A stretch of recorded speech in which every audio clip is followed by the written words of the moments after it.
Muraho neza nshuti bakunzi ba Mugisha TV, twongeye kubasuhuza amahoro y'Imana abane namwe. Niba uri umukristo wa ADEPR cyangwa ukaba ukurikiranira hafi amakuru y'amatorero n'amadini mu Rwanda, uyu munsi dufite ingingo ikomeye igiye guhindura isura y'itorero rya Pentecote mu Rwanda ADEPR. Hari imyanzuro mishya n'impinduka zikomeye zafashwe n'ubuyobozi bukuru bwa ADEPR zirebana n'abashumba ndetse n'amakonti y'imari y'amatorero. Muri iyi video tugiye kurebera hamwe ingingo ku yindi, icyo bivuze ku mukristo n'icyo bivuze ku mushumba wawe. Kora subscribe niba utarayikora kugira ngo tuzabane no mu biganiro bikurikira. Igice cya mbere tugiye kureba impinduka ku bashumba. Ubusanzwe ADEPR yagiye igenda igira amavugurura menshi mu bihe bitandukanye, ariko ayayo afite umwihariko mu bijyanye n'abashumba. Gushyirwa mu myanya n'imigendekere y'akazi.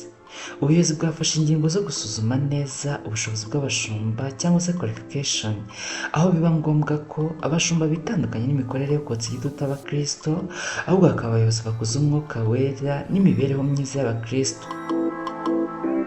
Imishahara n'imibereho yabo. Hagarutswe cyane ku buryo abashumba bafashwe ngo batabyaza umusaruro abakristo mu buryo butari bwo. Hari gahunda yo kureba niba imishahara yabo inyura mu buryo bwizewe kandi buhoraho, aho guhora bushingiye ku maturo gusa ya buri cyumweru. Igice cya kabiri tureba impinduka ku makonte n'umutungo w'amatorero. Ingingo ya kabiri ari nayo izana impinduka nyinshi mu makonti y'amatorero. Hari uguhuza amakonte cyangwa centralization mu rwego rwo kwirinda ko amafaranga anyerezwa cyangwa agakoreshwa mu buryo butagaragara, lack of transparency. Ubuyobozi bukuru bwashyizeho uburyo bukomeye bwo kugenzura amakonti yose y'amaparuwasi n'amarembo. Ikindi kandi hari ugukuraho amakonti yihariye. Amaparuwasi amwe n'amwe ntabwo azaba agipfa gufungura konti uko abonye.